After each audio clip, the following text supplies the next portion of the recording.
Hi, Witchy Ones, it's Quinn. I have a video here which goes over a tarot spread I developed. It's a pretty small one, but I'm very fond of it. I personally have found it to be very helpful when I'm trying to make decisions between two things. I call it the guidance spread, which is a very generic name. And basically, here are the cards and the layout for those. Now, the first one that you lay down is the question answer card.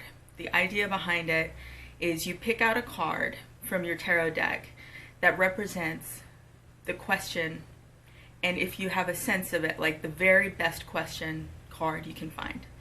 So you may be between a couple of cards and just use your instinct to pick which card you feel has the best representation of your question.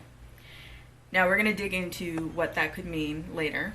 The second card you lay down is going to be from a shuffle. So you're going to go ahead and shuffle your deck and really concentrate on the very singular question you're asking for guidance on. And then you lay down the next card, and that card is going to be what led to this question. So I use reversals. You don't have to, but for me, I find reversals really helpful, especially when you're going ahead and looking at things like what led to this question. I often get reversals of cards on that, which is to say, for me, my perspective would be a block on something that I want, something that I'm trying to achieve. And so that really tells me, reminds me, maybe there's another reason besides the obvious one as to why I'm even asking this question. It kind of just gives you context for the rest of the spread. Then the third and fourth card you lay down are regarding one particular option you can take. The fifth and sixth cards you lay down are regarding another option you can take. The third card is kind of like the why should you do this particular path, and the fourth card is going to be an elaboration on that card. The fifth card is a why should you do that path, and then the sixth card, of course, is an elaboration on that.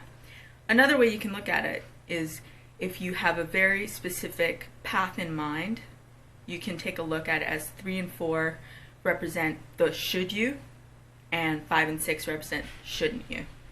I have done it both ways and have still found really coherent answers. Now let's go back to number 1. Number 1 is the card that's not just the question, but it's also the answer.